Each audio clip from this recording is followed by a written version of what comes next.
بتبدأ القصة لما طباخ عادي شغال في مطعم بيتسحب لعالم غريب كله سماوات تلجية، ومعاه مجموعة أبطال تانيين انسحبوا برضه علشان ينقذوا العالم ده. في الوقت ده بنشوف ساحر لابس كابيشو وبيقرب منهم علشان يشوف قدرات كل واحد، وأول ما بيشوف فارس أسطوري شايل سيف أسطوري بيتبهر بيه جدا، وبعدها بيشوف 2 ساحرات عندهم قدرة رهيبة على التحكم في العناصر القوية زي النار والمية والريح. بس لما بيوصل عند موكوتا بيلاقي إن موهبته الوحيدة هي طلب الحاجات أونلاين. موكوتا بيبصله كده باستغراب وبيقول له هو أنا ما عنديش أي مهارة تانية؟ الساحر بهدوء كده بيهز راسه وبيقول له لأ، وبيقول له روح للملك علشان تعرف مهمتك الجديدة. وبيروح ماكوتا لقصر الملك، والملك العجوز التخين بيقول له إن ملك الشياطين بيعمل مشاكل في مملكته اللي اسمها ريا، ولازم الأبطال يروحوا يخلصوا عليه. أول ما الملك ما بيقول إن هما لو انتصروا هيرجعهم للعالم الأصلي كل الأبطال بيوافقوا على طول، لكن موكوتا كان حاسس إن في حاجة مش مظبوطة، فسأله بهدوء هو أنا ينفع أسيب المغامرة دي؟ فالملك ضحك شوية واداله شوية دهب وقال له براحتك يا ابني. وخرج موكوتا من القصر في الشارع وكل الناس بصاله عشان لابس لبس موظفين الشركات العادي، فبيغير لبسه وراح يأجر أوضة صغيرة، وهو قاعد بيشيك على قدراته لقى عنده مهارة التخزين السحري ومهارة التقييم، وبيجرب كمان مهارة التسوق أونلاين. فبيطلع له متجر سحري في الهوا كده زي شاشة الهولوجرام، فبيحط فلوس جوه الشاشة واشترى شوية أكل سريع، فبيقول لنفسه أنا ممكن أشتغل شيف واكسب فلوس كتير بالقدرة دي. وتاني يوم قام بدري علشان يلحق عربية الخيل، وبيروح لمدينة اسمها كيس، وهو في الطريق سأل تاجر جنبه بيبيع ايه، فالراجل قال له بكل فخر إن هو بيبيع صابون. فموكوتا اتصدم وقال له الصابون بقى كنز كده؟ التاجر ضحك وقال له الحاجات البسيطة دي نادرة هنا، وكمان مهارة التخزين السحري مش عند حد تقريبا، فبيضطر إن هو يشيل البضايع بنفسه. فماكوتا سأله عن مهارة التقييم، فالراجل بيقول له إن دي مهارة أسطورية محدش بيشوفها تقريبا. التاجر بيبدأ يشك فيه شوية وقال له أنت مهتم ليه كده؟ فماكوتا قال له أنا كنت بحلم بيها بس. فالراجل بعدين قال له إن البلد ناوية تقفل حدودها قريب، فماكوتا حس إن هو عمل الصح لما قرر يمشي قبل ما الدنيا تولع. ولما وصل كيس اكتشف فعلا إن ممنوع أي عربيات تدخل أو تخرج، والجنود هناك اتكلموا إن الملك بيحب يعمل حروب من غير سبب. فماكوتا ارتاح إن هو خرج بدري وراح لنقابة المغامرين وسأل عن حراس يحموه في الطريق، والبنت اللي في الاستقبال بتقول له إن هو لازم يدفع 7 ذهبات. فماكوتا اتصدم شوية ودفع وقال أحسن ما ضيع في الحرب. فالبنت بتعرفه على مغامر اسمه ورنر، وقال له إن فريقه هيسافر معاه الصبح.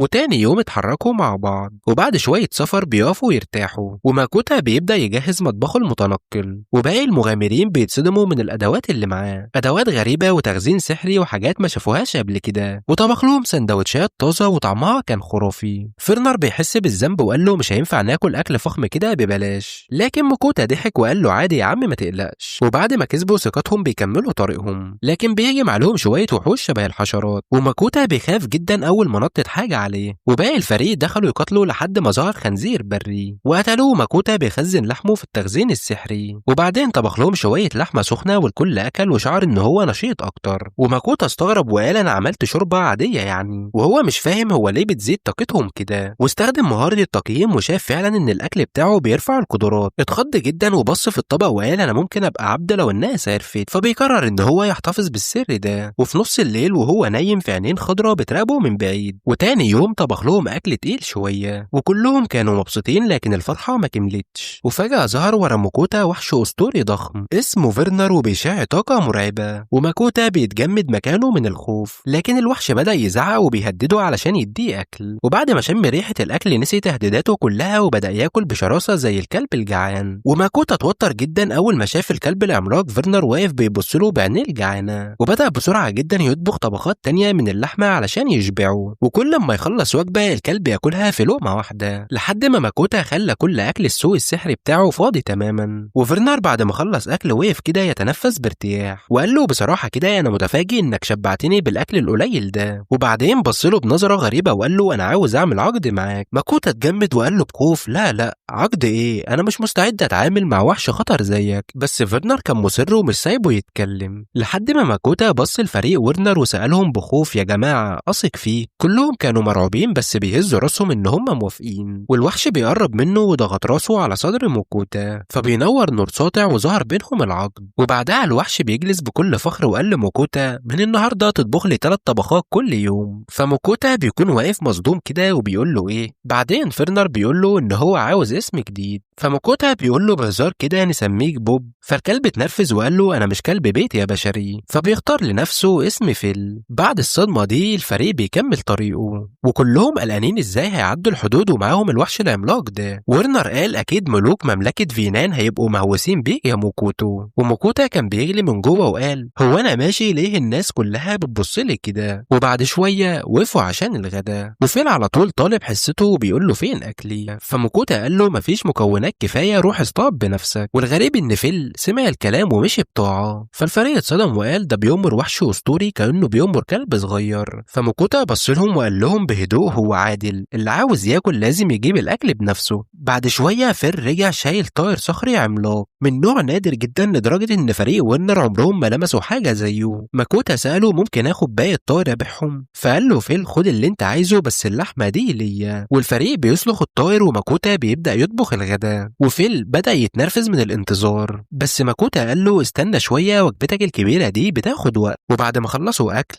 بيكملوا طريق ناحية الحدود والكل كان بيتكلم عن فيل وقال ان هو دمر مملكة كاملة من الغضب. ولما وصلوا فعلا لمملكة فينان الحراس اتخضوا جدا اول ما شافوه. ورنر بيروح يشرح لهم الموقف بس في الاخر بيتقبض عليهم كلهم. والقائد سأل موكوتا هو الوحش ده فعلا تحت سيطرتك؟ فموكوتا بيبص لفيل وقال له قول لهم انك مش في خطر. ففيل بيقول لهم بصوت مرعب محدش يمس سيدي. القائد اتوتر وقال لهم عدوا بس بسرعة. بعد ما دخلوا ورنر حذر ماكوتا وقال له اكيد المملكة هتحقق معاك علشان الوحش اللي معاك. فماكوتا رد وقال يا عم انا كنت جاي اتفرج على العالم بس مش هتعامل مع بلاوي كل يوم. فورنر بيقول له يبقى خد رخصة تاجر او مغامر. بس واحد من النقابة قال له انت محتاج حد من النقابة يساعدك في تقطيع الوحوش اللي فيل بيصطادها. فالساحر ضاف وقال سجل في الاتنين مع بعض وخلاص. وهما ماشيين في المدينة واحد مزعج وقال له سيدي عاوز يقابلك. فماكوتا بيقول له انا مش فاضي معلش. فالراجل فضل يزن على ودنه لحد ما فيل اتنرفز وقال له لو انت ما مشيتش انا همسح عيلة سيدك من الوجود. وورنر قال بخوف اكيد العيلة دي هترد.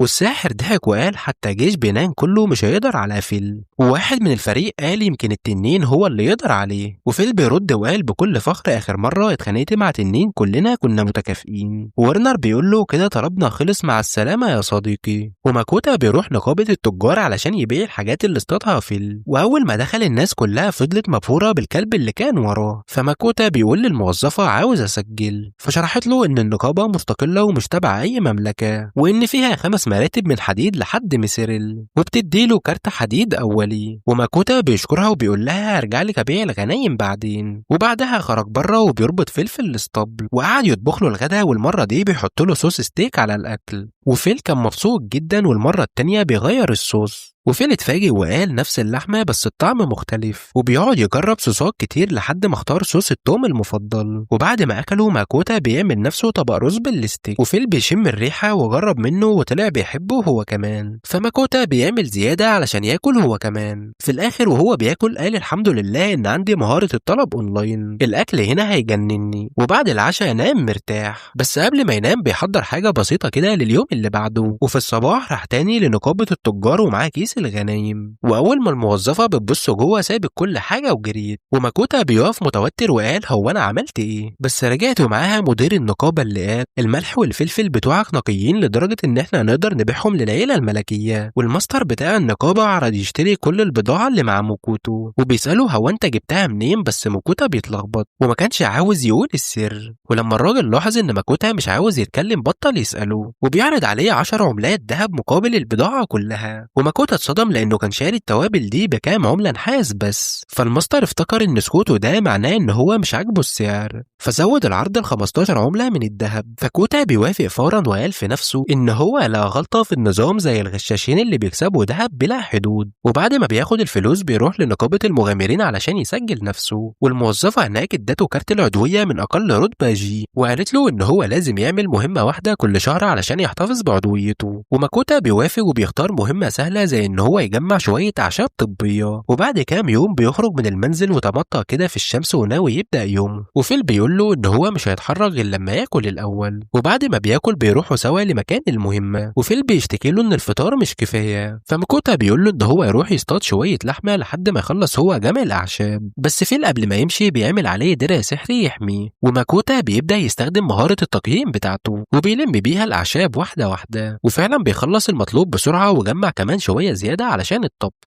وهو بيستنى فيل طلع أدوات الطبخ بتاعته علشان يعمل غدا، مكرونة بلحمة مفرومة وصوص. وفيل رجع ومعاه طائر صخري ضخم وقال له إن هو ساب وحوش تانية في الغابة. وفيل بيكمل طبخه. وماكوتا أول ما شاف المكرونة كان شاكك في شكلها، بس أول ما دقها بياكلها كلها على طول. وماكوتا كمان اداله شوية جبنة فوقها وكان مبسوط إن هو بيقدر ياكل أكلات من عالمه القديم. وبعد الغدا راحوا يشوفوا شوية الصيد اللي في الغابة. فماكوتا بيتصدم من كم الوحوش اللي اصطادها وسأل فيل لو ينفع ياكل لحمة القرب. فقال له عادي جدا البشر بياكلوهم. فماكوتا خزن كل اللحمة في المكان السري بتاعه وبيركب على فيل. والكلب رجع بيه طاير زي قطار الملاهي وبيسلم الأعشاب. والموظفة اتفاجئت إن هو رجع بسرعة جدا. ولما سأل يقدر يبيع فين لحمة الوحوش استغربت إن واحد ضعيف زيه بيعرف يصطاد. فهو بيقول لها إن الكلب هو اللي بيصطاد. فبتبعته للجزار. والجزار أول ما شاف الكمية اتصدم. فأخده وراه وقال له إن في إشاعات عنك أنت والكلب بتاعك. بس لما شاف الوحوش القوية اللي اصطادها اتأكد إن فيل حاجة مش طبيعية خالص. والجزار بيقول له إن هو هيحتاج وقت علشان يقطع كل الوحوش. وفيل بيطلب شوية لحمة أوركي للعشاء. وماكوتا طبخ منها أطباق لحمة طرية مع صوص لذيذ. وفيل كالعادة بياكل منها على العشاء. وماكوتا في الأول كان متقزز إن هو بياكل أورك،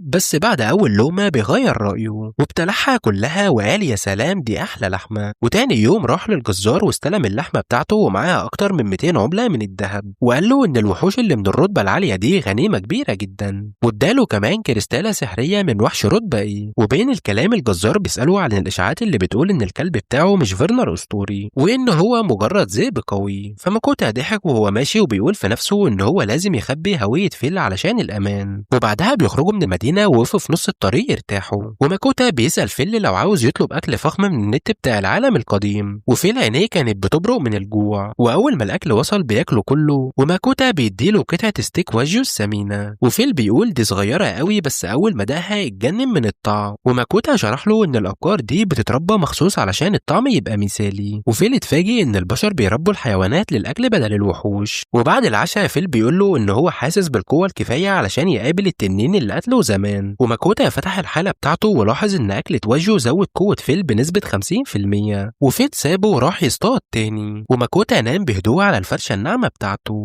وفي نص الليل فيل كان بيجري في الغابة كأنه إعصار بيولع في الطيور بالحركة وبيشوي غزلان وبيقطع الأورك بالسيف السحري بتاعه لحد ما طلع له وحش كبير وضخم عاوز يسرق السيف بتاعه. وفيل بيتنرفز وصرخ صرخة داوت الجبل وبيضربه بضربة وحش نسفت الوحش نسف. وتاني يوم بيرجع بجبال من اللحم وجثث الكاميرا. وماكوتا أول ما شاف المنظر قال خلاص مش هطلب له واجهه تاني. وبعدها بيسأل فيل إزاي بيصطاد. فبيقول له إن هو بيستخدم مخالبه والسحر. وماكوتا بيتحمس إن هو يتعلم سحر وبيفتح الحالة بتاعته ولا عنده موهبة سحرية. فبيسأل فيل يعلمه إزاي. لكن فيل بيقول له ببساطة تخيل الهجوم وخلاص.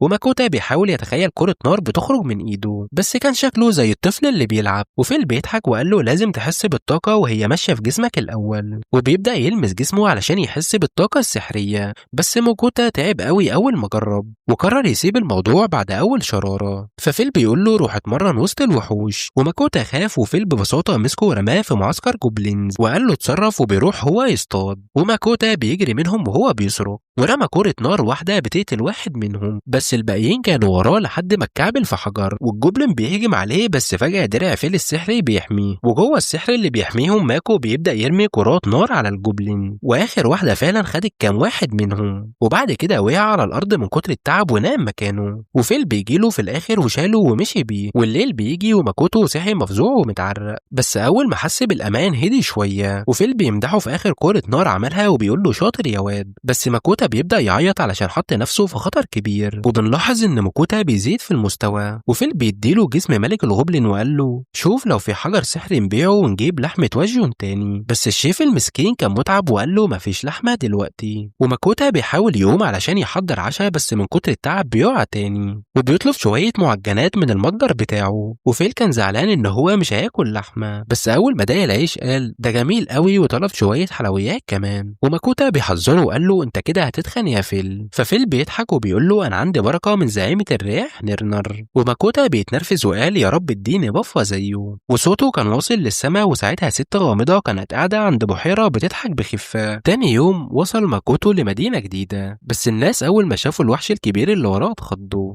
والجنوب بيجروا حواليه بسرعة. فشرح لهم ان ده مجرد كلب الذئب الكبير. ففيل قال له بتليباتي انا مش كلب يا غبي. وبعد ما شافوا بطاقة الجليد بتاعته سابوه يدخل، وبيحذروه لو الكلب بتاعك عمل مشكلة ممكن تتعدم او تتبعد. وماكول بيدخل المدينة وبيخلي فلفل الاسطبل، وبيدخل مكتبة علشان يدور على خريطة للعالم، لكن اتصدم ان الكتب غالية جدا علشان الورق نادر. وبيسأل الراجل العجوز لو عنده خريطة، فالراجل بيتنرفز عليه وبيقول له هو انت فاكرني جوجل ولا ايه؟ فماكوتا بيخرج من المكتبة وملقاش حاجة مفيدة، وبيروح عند فيل وبيطلب له أكل فوري. وفيل رجع مبسوط كالعادة، وماكوتا كمان أكل فراخ والرز. بس فيل كان بيبص عليه وهو بياكل ولسانه واقع. تاني يوم وهو بيلف في المدينة بيخبط في شوية مغامرين سكارى، وبيدخل الحانة وهو مرعوب من شكلهم. فبيقعد معاهم وشربهم شوية وبقوا أصحاب، وبيسألهم عن العالم اللي هم فيه، وبيقولوا له إن هم من مملكة ريا. والمغامرين بيقولوا له إن الملك هناك عامل حروب في كل حتة، وإن مملكة البشر واليون هارت أحسن وأمان، وإن فيهم زنزانات كتير للمغامرين. وماكوتو بيفكر في الغنايم وقال أنا عاوز أعيش مش هموت علشان كنز. فبيسألهم عن الخريطة، فبيطلعوا له واحدة سرية وبيدوها له، وماكوتو بيديلهم دهب علشانها. ولما خرج الناس كلها بتضحك عليه، وواحد منهم قال له أنت كنت تقدر تشتري خريطة من الجليد بنص فضة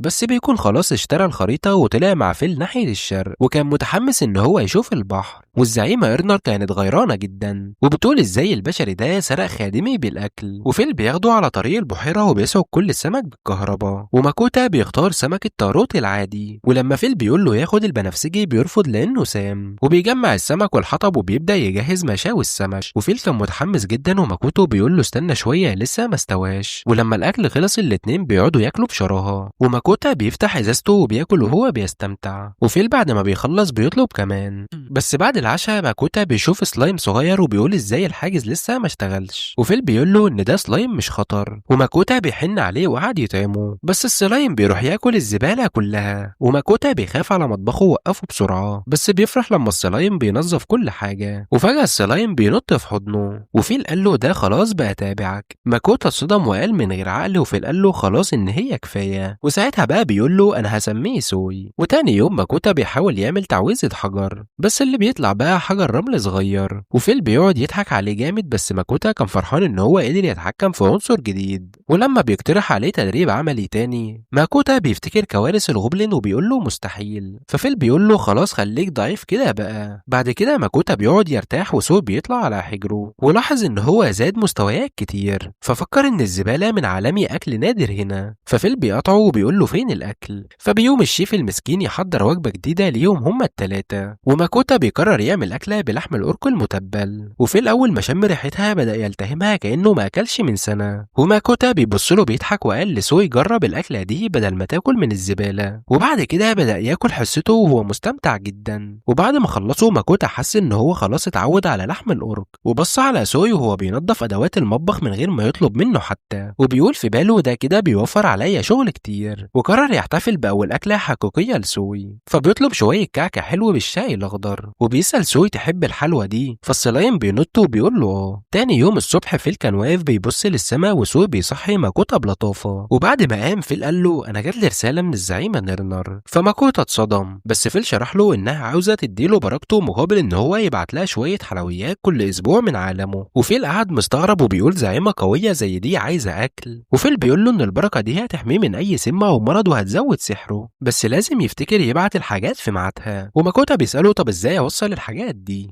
فماكوتا بيقول له حطهم في اي مكان وقدمهم وهي هتاخدهم بنفسها، وفعلا بيجمع الحلويات والكعكه وحطهم قدامه وقال دي ليك يا نيرنر، وفجاه الحاجات اختفت وطلع نور خفيف من جسمه، وماكوتا فرح وقال فعلا البركه وصلت. في السماء نيرنر كانت قاعده بتاكل الكعكه وفرحانه جدا وبتقول ان دي السعاده بجد، بس اول ما الكعكه خلص بسرعه بتحزن، واول ما شافت الشوكولاته اللبن اتبسطت تاني وقالت انا هسيب شويه للحاجه، وبعد ثانيتين كانت مخلصه على الكل. وبعد كده ماكوتا بدأ يستخدم سحر الارض والبركه فعلا نفعته، وبعد شويه تدريب بيتعب جدا، فبيقعد جنب سوي وفتح شنطته وبيطلع شوكولاته وبيقعد ياكل وهو مستني فيل يرجع. وفيل بيرجع بعد شويه وبيشم ريحه الشوكولاته وبيقول له هو انت اكلت من ورايا، وبدأ يعمل دراما عشان ماكوتا يطلب له شوكولاته مخصوص. وفجاه جات له رساله من نيرنر تاني وبتحاول تبان غامضه بس كانت عاوزه شوكولاته زي الطفله، وماكوتا بيدرك ان دي كانت نيتها من الاول وبيديلها الشوكولاته وهو بيضحك. وفيل بيشده وبيقول له يلا بينا نتحرك على المكان اللي بعده. وهما في الطريق فيل بيساله هو انت عامل ايه في سحر الارض، ففيل بيقول له يبقى احنا لازم نروح مكان خاص. وبعد شويه ماكوتا بيلاقي نفسه قدام مدخل زنزانه، وماكوتا بيحاول يهرب فورا وماكوتا بيزقه وبيقول له لازم تتدرب هنا. وماكوتا بدأ يعيط وفيل بيقول له ده وحوش ضعيفه ما تخاف. فماكوتا بيقول له ضعيفة ايه بس، ده انا اساسا اضعف من الضعفاء. بس فيل بيقول له انت مش هتقدر تتقدم لو فضلت جبان كده، واضاف وقال له ان الحاجز هيحميك بس ما تبعدش قوي جوه. وماكوتا استسلم وبدا يحضر نفسه وبيطلب وجبات كتير فيها بفات، وبيقول لفيل كل اكله وليها تاثير مختلف، وبيبدا ياكل بشراهه علشان يقوي نفسه. وبعد ما خلص فيل بيقول له يلا ندخل، بس ماكوتا كان مرعوب من اول المدخل وفيل بيزقه وبيدخله جوه. واول وحش بيقابله كان سلايم، وماكوتا بيحس بالذنب علشان سوي معاه، بس سوي ما رحمهوش ورماه بحمض وضوبه في ثانيه. وماكوتا اتصدم وبعدها استخدم سحره رصاصه الارض وضرب سلايم تاني وشاف الارض بتمتص جسمه، وبيشرح له ان الزنزانه دي كائن حي بتهدم كل حاجه بتموت جواه، وده خلاه يتوتر اكتر وهم نازلين تحت. وفي الدور اللي بعده فجاه كوبالدس بتهجم عليه، وماكوتا اتفزع وضربهم وهو بيجري وافتكر ان هو عمل انجاز، بس فيل بيقول له لسه بدري عليك يا ضعيف، وبيصحبوا في اعمق المتاهه. ولما بينزلوا بقى للعمق ماكوتا صدم من جيش كوبالدس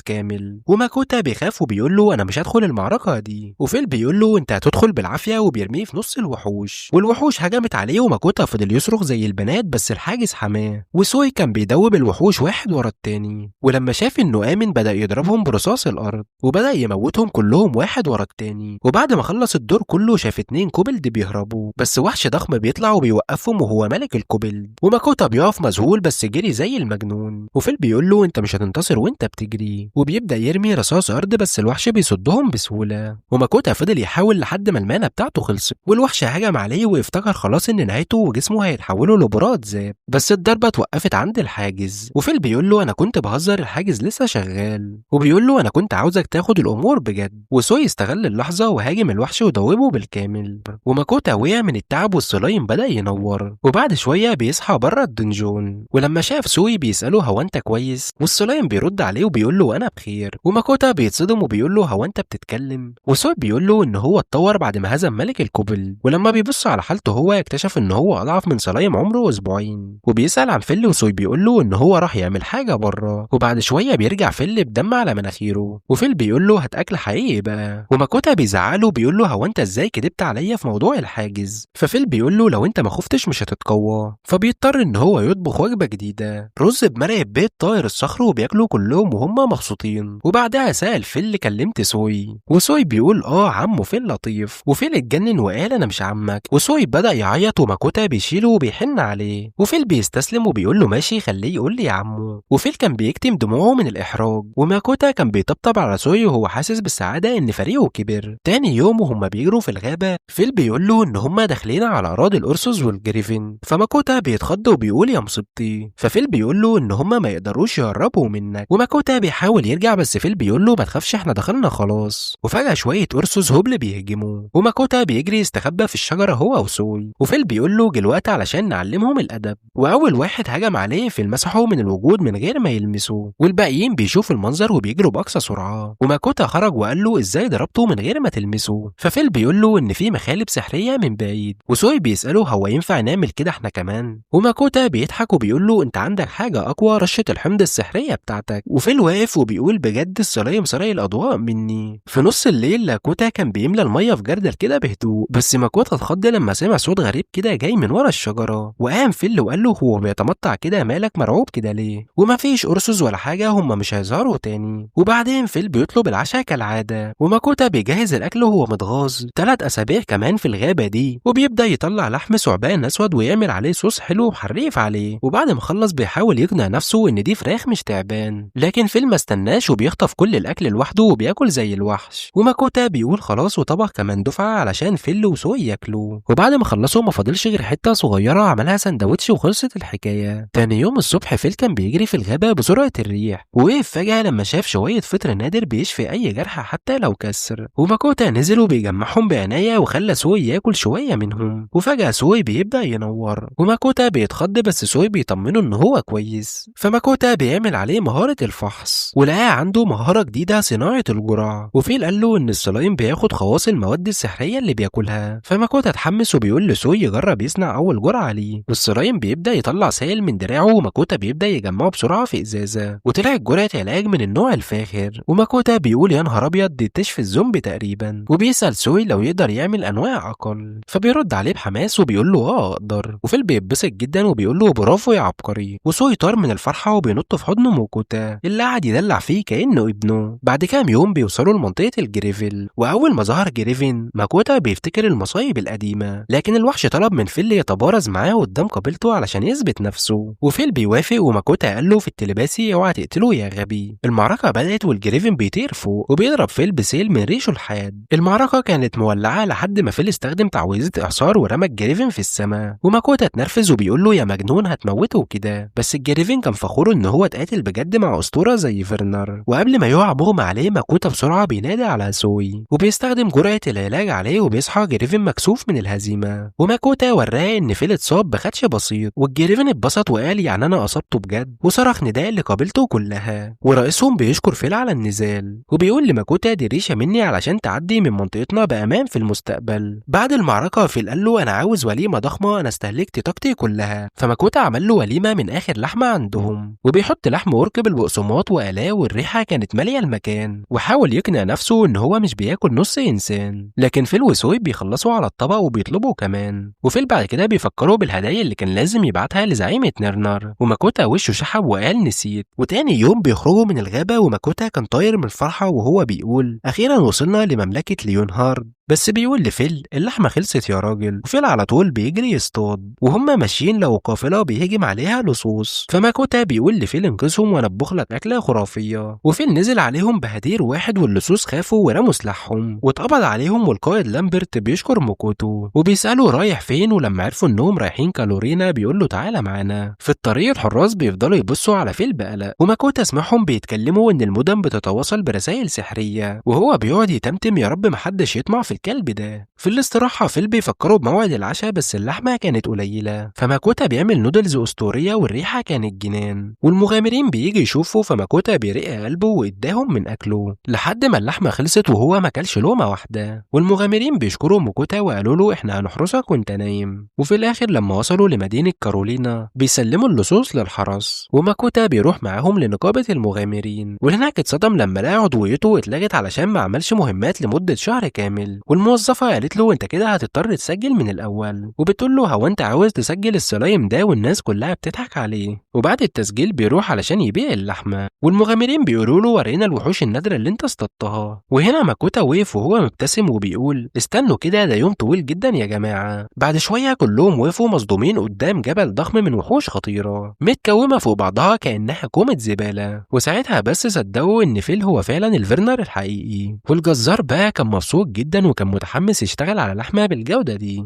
وماكوتا اللي دايما عنده فضول بيسأله كده على جنب لو ينفع جزار تاني يقطع اللحمة دي، فالراجل بيقول له لأ لأن في جزارين بيغشوا أو ممكن يبوظوا الغنيمة. فبيخاف ماكوتا وبيقول له خلاص خليك انت اللي تشتغل عليها. وهو بيتفرج عليه بيقطع كان متحمس يجرب أنواع لحوم غريبة جديدة. وفي نفس الوقت المغامرين اللي كانوا معاه افتكروا ان هم أكلوا لحمة منه، وطلعوا انهم حرفيا كانوا بياكلوا دهب. وكلهم اعتذروا له وهو ضحك وقال لهم ان مفيش مشكلة خالص. القائد لوريس بيقول له لو انت احتجت اي حاجه في المدينه كلمني، وبيقول له انا معروف هنا، فبيشكره موكوتو. وبعدين بيروح على نزل علشان ينام، وبيحس بالذنب ان هو هيضطر يعمل مهمات ويبيع اللحمه للجمعيه. وقبل ما يغمض عينه بيسمع صوت نيرنر بتعيط جواه في دماغه، وبتقول له انت نسيتني من ساعه ما دخلت المدينه. وبيقوم وهو متضايق وبيقول خلاص هشتري لها هديه، وبيشتري لها حاجات فخمه قوي وهي بتفرح بيها زي طفله صغيره. فبيبص لها كده وبيقول في نفسه دي زعيمه ولا بنت صغيره. وبعدها بينام، وتاني يوم الصبح بيبص على لوحه المهام في النقابه، وفيل بيقول له تعالى نصطاد شويه عفاريت علشان نرفع مستوانا بسرعه. وماكوتو بيقول له يا عم انا لسه عندي عقده من اللي حصل المره اللي فاتت. ففيل بكل بجاحه بيقول له انا نفسي في سمك. فهو بيبص له وبيقول له يا عم كل ده علشان تاكل. وبيبدا يتخيل الكركانات والوحوش البحريه العملاقه، بس فيل اصر وجاب سوي يقف معاه. وماكوتو بيحاول يقنعه ما يروحش، بس سوي بيقول له انا عاوز اسيح وحوش تاني. فبيستسلم وبيقول خلاص نروح، وبيطلعوا يصطادوا. وسوي بيشوف 3 جوبلينز، فبيروح بيسيب عليهم حمض وبيسيحهم في ثانيه. وماكوتو هو بيقطع ودانهم كدليل للمهمه كان بيتقرف، بس فجاه بيظهر عدد كبير جدا من وراهم. سوي من وراهم تاني بيرش الحمض ومسحهم كلهم زي الزبده. وماكوتو رجليه كانت بتتهز من الخوف، فسوي بيساله تحب اجيب كمان. ففيل بيمسكه وبيجره بعيد. بعد شويه السلايم المدفع بيخلص على كل الجوبلينز اللي في المنطقه، ففيل بيقول له يلا لم ودانهم علشان النقاط. وماكوتو بيعمل كده وهو على وشه الغثيان. وبعد ما بيخلص بيقول يا جماعه ممكن الجثث دي تجيب وحوش تانيه وتعمل متاهه جديده. وبيقترح يولع فيهم بس خايف يحرق الغابه. ففيل بيقول له خلي سوي يسيحهم، وسوي بيقول له ينفع. وسوي بيكبر فجاه وبقى عملاق.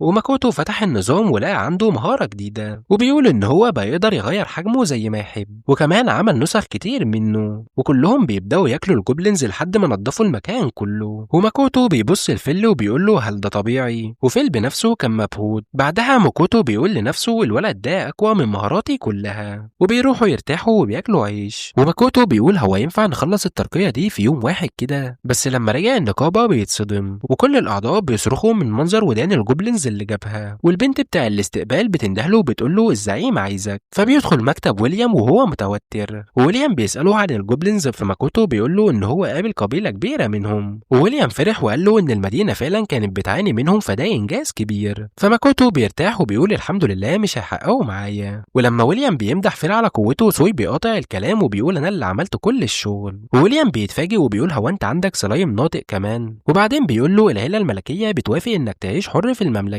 بس لو حصلت بقى أزمة كبيرة عاوزين مساعدتك. وماكوتو فرح جدا وبيقول أنا حر. وبعدين ويليام بيقول له تحب تبقى سي رانك؟ فماكوتو بيقول له أنا لسه مبتدئ، بس الزعيم بيقول له طالما فيل معاك يبقى أنت مؤهل، وبيطلع له مهمات صعبة. وماكوتو بيقول أكيد دي حاجات خطيرة، بس فيل بيوافق بكل ثقة. وبعدين ويليام بيسأله عن الوحوش اللي اصطادها، وبيقول له إن هو مش هيقدر يشتري الكاميرا ولا الأرسوس لأنهم أغلى من ميزانية النقابة. وبعدها ماكوتو بيخزنهم تاني وهو زعلان. وهو ماشي سوي بيقول له انا عاوز ابقى زي عمه فيل. فماكوتو بيضحك ورجع البيت وبدا يحضر العشاء، وبيقطع لحم طائر الصخور وبيظبط التوابل والاكل ريحته بتجيب الجيران. وكلوا كلهم في الاسطبل. وبعد العشاء فيل بيحاول ينام في الاسطبل وبيتخنق من المكان، فماكوتو بيجيب له مرتبه مريحه وبيقول له نام زي البني ادمين بقى. وتاني يوم بيروح النقابه وبيستلم بطاقه السيرانك الجديده. ويليام بيقول له دلوقتي عليك مهمه كل 6 شهور، وبعدين بيطلع له كومه ذهب كبيره، وبيقول له ان كل الوحوش اللي انت اصطادتها اتباعوا في حوالي 2000 قطعة من الذهب. وماكوتو بيفرح وبيقول أنا غني. وبعد شوية وشه بيتبدل وبيقول استنى أنا كده بقيت هدف للصوص. وقبل ما يمشي ويليام بيديله مهمتين جداد، إن هو يصطاد سحلية معدنية وقطيع من سيران حمراء. وماكوتو افتكر إن فيل كان بيصطاد السحليات دي كأنها خنافس. وماكوتو بيقول له بحماس إن اللحمة بتاع التيران دي هتكون تحفة. وماكوتو بدأ يفكر أفكار غريبة عن العك اللي هيعملها في اللحمة، وويليام بيفضل يبص له بخوف. وبعدها راح عند لامبرت علشان يشتري شنطة جديدة لسوي، وسوي شاف شنطة عجبته وبينط فيها على طول. وماكوتو اشترى حزام وسكاكين ومحفظة فخمة، وكمان اشترى جزمة جلدية جديدة. ولامبرت بيقول له كل ده ببلاش يا صاحبي، انت انقذت حياتي. فماكوتو بيتأثر وسأله لسه عندك جلد الأفعى السودا الغالي؟ فماكوتو حك راسه وقال بخجل للأسف بعته كله للنقابة. ولامبرت كان لسه بيفكر في جلد الأفعى الحمراء الجميلة اللي النقابة اشترته قريب.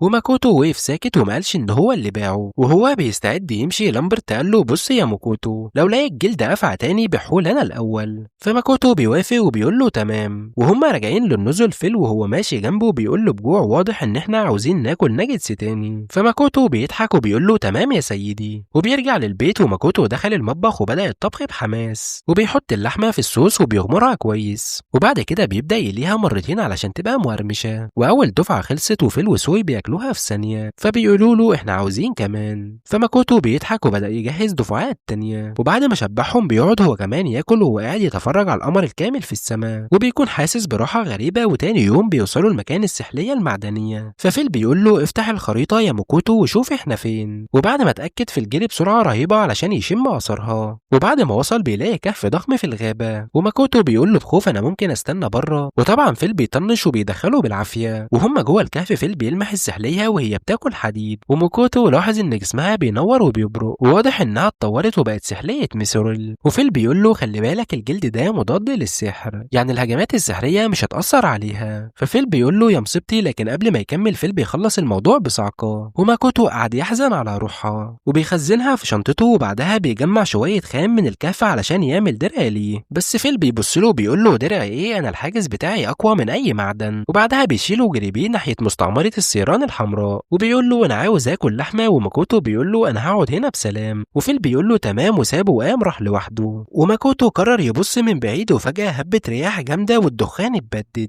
وظهر منظر الثيران وهي ميتة وراحة طالعة للسما كأنهم طلعوا رحلة. وسوي رجع فخور وقال له انا نضفتهم كلهم. وماكوتو واقف مش مصدق وبدأ يحاول يشيل الجثث ويحطها في شنطته، بس العدد كان مهول، فسوي استنسخ نفسه لعشرات النسخ وساعده. وبعد ما خلصوا قعدوا يعملوا سندوتشات لحم ورك وطائر الصخور، والريحة كانت تهبل. وسوي شاف ماكوتو بيشرب صودا وبيقول له ايه ده، فماكوتو بيديله شوية وسوي شربها كلها في ثانية وقعد يتكرع زي موتور قديم. وبيرجعوا النقابة وهم معاهم السحرية الميسوريل، وويليام اتصدم وقال له لازم نبلغ الملك فورا. والجزار بيقول له ان السحالي المعدنية نادرة جدا، وان التطور ده معناها انها لقت منجم ميسوريل جديد. ويليام بيقول له ده اكتشاف ذهبي وبعت للملك وهنديك مكافأة محترمة. ولما بيقول له ان المكافأة 5000 قطعة من الذهب، ماكوتو وشه شحب جدا وقال انا غني بس ده خطر عليا. والجزار بقى بيغير منه وقال بقى بيتعذب من كتر الفلوس. ويل بيقول له استنى عليا شوية احضر الدفعة لحد ما تخلص موضوع الثيران. وقبل ما يخلص كلامه ماكوتو فجأة بيفتح التخزين وبيفرغ القطيع كله قدامه، وويل ما كانش قادر يتكلم. بعدها ماكوتو بدأ يقلق انه ممكن يتورط بسبب منجم الميسوريل، بس فيل بيقاطع تفكيره وبيقول له فين العشاء. فاتفتح وشه وقال له صح، وبدأ يقطع اللحمة لشرايح كبيرة وبيجهز التوابل وبيسخن الطاسة. وريحة الشوي كانت مجنونة، وبيلف اللحمة في ورق فويل وسابها تهدى. وفيل وسوي بيكونوا قاعدين مستنيين زي الأطفال، وأول ما خلص أكل وكل واحد منهم حس إن هو طاير. ففيل بيقول له فين المعاملة الخاصة بتاعتي، فماكوتو بيحط له صوص التوم على اللقمة الجاية، والنتيجة فيل كان بيغمض عينه من السعادة. بعد الأكلة فيل بيتمدد وهو شبعان، وسوي بيقول له الأكل بتاعك تحفة يا ماكوتو، فبيبتسم وقال له أنا محظوظ بيكم. وبيخلص المواعين وبيرجع اوضته علشان يدي نيرنر الهدايا بتاعتها، فطلب لها شوية حلويات من المتجر بس هي بتقول له ده قليل، فبيجيب لها كيك فاخر وبودنج وهي كانت طايرة من الفرحة. بس فجأة بيسمعوا أصوات تانية، 3 زعماء جداد بيدخلوا المكالمة، وكانوا غضبانين على نيرنر لأنها بتاكل كل الحلويات لوحدها.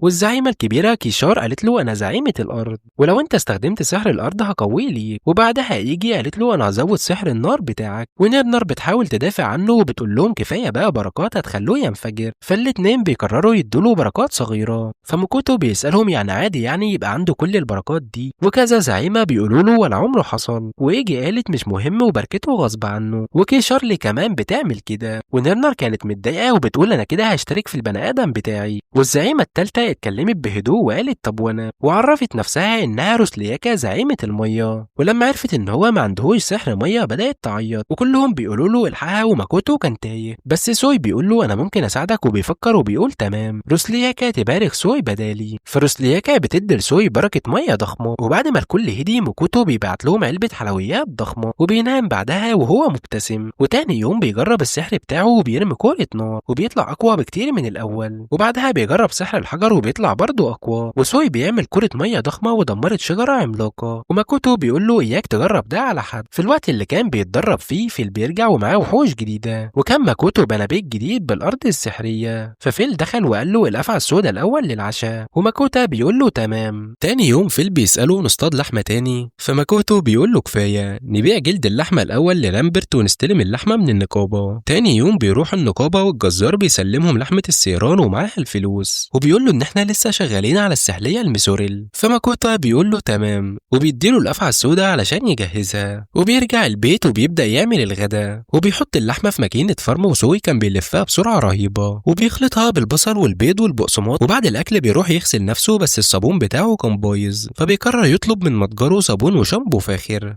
علشان يستخدمهم ويبيعهم للامبرت. ولما وصل الصابون بيروح المحل وبيبدأ يوريه اللامبرت، وأول ما شافه بيقول إن هو مش صابون ده سحر. ولما بيشوف بقى باقي المنتجات شامبو وبلسم ومعطر للجسم كان بيبص له كأنه زعيم نزل عليه، فبيقول له ده الأسبوع الجاي عيد جوازي ومراتي زهقت من الشنط والجلود، وبيقول له إن الهدية دي هتخليها تطير من الفرحة. فماكوتو بيقول له هي بتحب الحمامات، فبيقول له طب وانا كمان عايز بانيو. ولامبرت بيوريه واحد فخم جدا بس بيقول له ده غالي، محتاج كام قطعة ذهب، وماكوتو بيقول له مفيش مشكلة، ولامبرت بيوعده ان هو يعرفه على صنع بانيوهات مخصوص. ورجع للمحل ولما فتح الباب استقبلته واحدة مبتسمة جدا وبتقول له انا بشكرك جدا، جوزي بقى شبه بني ادم عادي بسبب الشامبو بتاعك، وبتحكي له ان البلسم سحر شعرها وخلاه لامع وناعم. لامبرت دخل وقال لماكوتو لازم نبيع الحاجات دي في المحل فورا. لامبرت وقف وبص لماكوتو وقال له انا مش متاكد قوي من فكره ان انا ابيع صابون وانا في الاساس تاجر جلود، بس مراته اتدخلت وقالت له ان الصابون النادر ده هيكسر الدنيا وهيبقى ناجح فوري. وبعد ما قالت كده بصت لماكوتو وقالت له يا ريت تبيع الصابون ده في محل لامبرت، وماكوتا بيوافق بسرعه وبيقول لها ان هو اصلا ما يعرفش تجار غيره. وبعد ما خلص تسليم البضاعه ومشي من عندهم بيرجع لمكان فيل، وفيل بيقول له هو متحمس ها نطلع نصطاد تاني ولا ايه، بس ماكوتو رفض وبيقول له لا عشان رئيس النقابه وصل للمدينه وعاوز يقابله، وبيسيب فيل متضايق شويه وبيروح. واول ما دخل اوضه رئيس النقابه ماكوتو بيصرخ من الصدمه، قدامه جبال من الذهب كده متكومه زي افلام الكنز، ومع ال6000 قطعه ذهب اللي خدهم بيقول انا كده خلاص هجيب افخم بانيو في العالم. وقبل ما يلحق يحتفل سكرتيره النقابه دخلت جري وبتقول لويليام ان في مغامرين اتصابوا جامد من وحوش وايفر، فنزلوا بسرعه يشوفوا ايه اللي حصل. والسكرتيره بتقول ان الهجوم حصل عند اطراف المدينه، ولما وصلوا لقوا الناس متعوره جامد، وويليام بدا يطلب جرعات شفاء من الناس اللي حواليه، وماكوتو بسرعه بيطلع شويه جرعات من اللي سوي عملها، واول ما شربوها المصابين بيخفوا في ثانيه كانهم اكلوا حبه سينزو من دراجون بول. وويليام بيبص له بشك بس امر رجالته ان هو ياخد الناس للدكتور، وبعدها اعلن حاله الطوارئ لمهمه القضاء على الويفر اللي خرجوا عن السيطره. وماكوتا كان عاوز يزوغ بس بكونه من الرتبه سي واجب عليه ان هو يشارك، وقبل ما يفتح بقه فيل بيدخل وقال بثقه سيبوهم عليا وانا هخلص عليهم بنفسي. وماكوتا كان حاول يوقفه بس فيل كان زهقان وبيقول ان هو نفسه في لحمه وايفرن على العشاء، وويليام بيحاول يساعده بس فيل بيقول له ببرود وجودك هيعطلني بس، وبيسيبه ويمشي هو وماكوتو اللي ما كانش عارف هيعمل ايه. وبيوصلوا لمكان الوحوش وفيل ويف وبص للسما وقال هعلم سوي ازاي يصطاد الوحوش دي النهارده. واول ما الوايفر نزلوا يهجموا فيل خد سوي على ظهره وطار ناحيتهم، وبيقول له اضرب على الراس او الرقبه لو عاوز تموتهم بسرعه. وسوي ضرب واحده بس ما جاتش في الراس، فوقعت بتصرخ وفيل بيقطع راسها بكل برود، وبعدها سوي بيبدا يضربهم زي مدفع رشاش، وماكوتا مستخبي ورا صخره بيرتعش وبيقول لنفسه ده ابن البريء سوي اتعلم العنف من فيل. وفجاه واحده من الوحوش هجمت من وراه وديلها خبطه جامد، بس الحاجز السحري بتاع فيل اشتغل وانقذوه. فيل وسوي وصلوا في اخر لحظه وبيقطعوا الوحش نصين، وبعد ما خلصوا المذبحه كلها الاتنين بيقولوا بصوت واحد ان هما جعانين، فماكوتا بيطلع بقايا البرجرات اللي كان عاملها وبيحطها في بيض وبقسماط وبيقليها، وبيقعدوا كلهم ياكلوا في البريه كانهم في باربيكيو فاخر. وفي النقابه السكرتيره كانت مرعوبه عليهم، وليام بيقول لها بثقه ما تقلقيش طول ما الكلب القاتل فيل معاهم محدش هيقدر عليهم. وبالفعل اتاخروا شويه وكل الناس كانت قلقانه، لكن بالليل بيرجعوا كل النقابه اتقلبت فرح لما عرفوا انهم قضوا على كل الوحوش. وليام كان بيقول انهم عاملين ذعر في المدينه بقالهم فتره، وبيشكر ماكوتو جدا بس ماكوتو حس بالذنب لما قال له كده لانه في الحقيقه كان بياكل برجر وقتها. وفيل فضحه وقال بفخر ان احنا كنا بناكل الوحوش، وليام اتصدم لما عرفوا انهم سلخوا الوحوش بعنايه كده، وبيقول له ان هو هيجز له اللحمه ببلاش بس معاه نص الفلوس بس.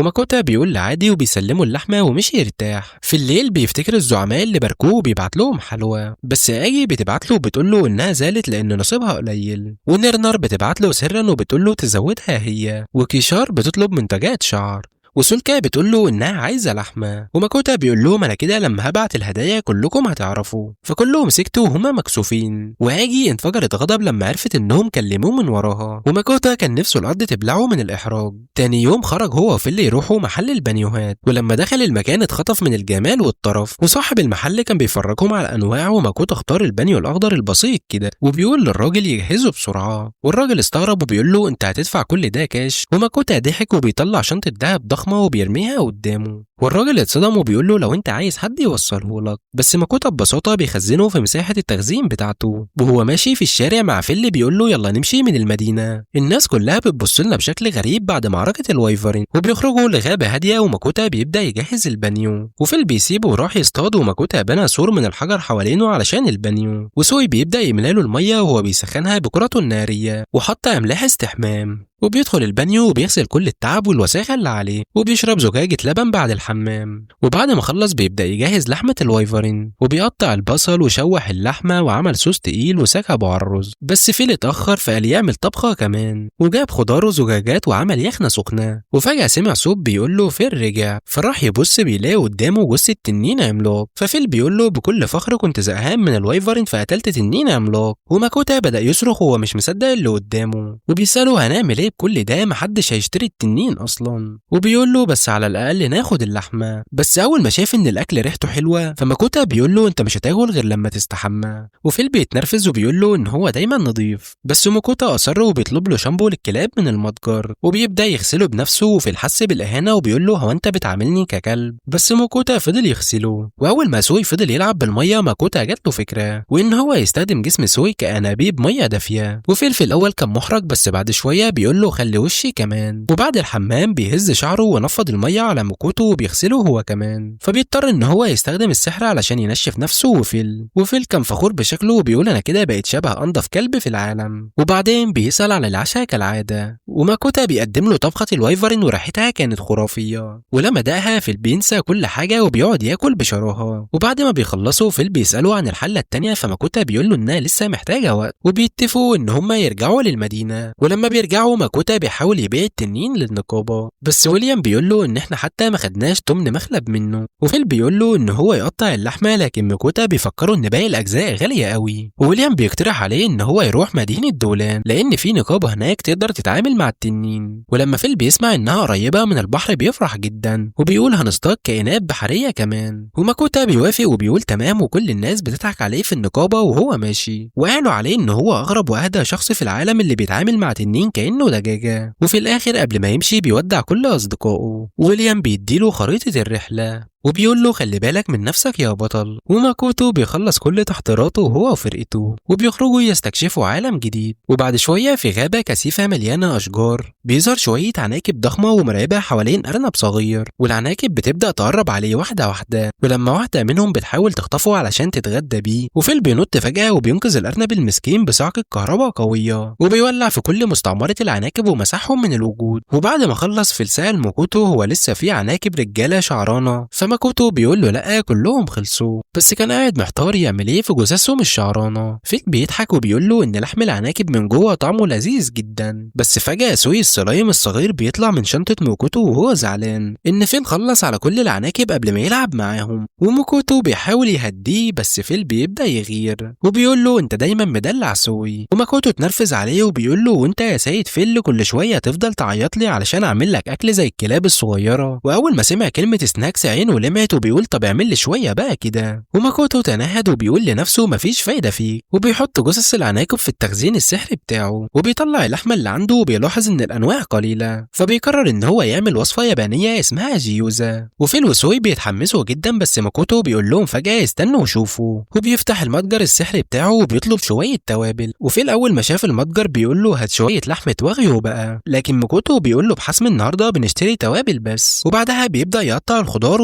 بيخلطها مع التوابل والصلصات واللحمة، وبعد ما خلطهم كويس بيعمل العجينة وبيحشي الجيوزة، وفيل وسوي بيساعدوه بحماس، وهما الاتنين بيخلصوا الحشوة وبيعملوا طبقتين كبار جيوزة، وماكوتا بيحطهم في الطاسة وبيسويهم على نار متوسطة، وبعدها بيقلب الطاسة وبتظهر الجيوزة متحمرة واللون هيجنن. وماكوتو كان هيبدأ يشرح الوصفة بكل فخر، بس فيل بيهجم على الطبق قبل ما يقول كلمة، ومن أول قطمة وشه بيتبدل من وحش جائع إلى ناقد أكل محترف، وبيقول إن النكهة رهيبة والطراوة خرافية. أما سوي كان بيدوب الجيوزة جوه جسمه الصلايم بسرعته، وبيخلصوا الطبق في أقل من دقيقة، فبيضطر موكوتو يعمل دفعة تانية وهو تعبان، بس ما خدوش بالهم إن في تنين صغير كان بيراقبهم من فوق الشجرة بعد ما خلصوا الأكل. وأخيرا موكوتو قعد ياكل من الطبق الصغير بتاعه وبيستمتع ببقايا الأكل اللي سابوها له، بس فجأة تنين صغير طار وبينط على وشه، وماكوتو بيتجمد في لحظة وهو شايف السحلية الطايرة دي بتنط على وشه، وبعدها بيصرخ بخضة وبيسأل فيل عنها، وبيقول له إن ده تنين نادر جدا اسمه بيكس دراجون. وماكوتو اتصدم وبيقول جدع ده أسطوري، وبيبص له التنين الصغير وهو بيتابع ايديه اللي فيها جيوزة، فبيفهم موكوتا وبيديله واحدة، والتنين بيحضن الجيوزة كلها بجسمه الصغير، وأول ما داها عيونه بتلمع من السعادة وبيخلصها في ثواني، وفضل يطلب كمان وموكوتا بيديله باقي أكله، وهو شايفه بياكل بيقول يا شكله كيوت جدا، لكن فيل بيحذره وبيقول له اوعى تنخدع بالمظاهر، وبيقول له إن التنين ده صغير بس بيقدر يستخدم كل أنواع السحر، ويقدر إن هو يمسح جيش كامل لو زعل. وفي اللحظة دي التنين بيخلص أكله وبيرجع يطير تاني على وش موكوتو بحنية، وماكوتو واقف مذهول بين الرعب والطاقة واللطافة، وجسم التنين بدأ يلمع بسرعة قبل ماكوتو ما يشيله من وشه، وفجأة بيسمع صوت جوه دماغه وهو بيطلب أكل لذيذ، وده بيخلي ماكوتو محتار جدا.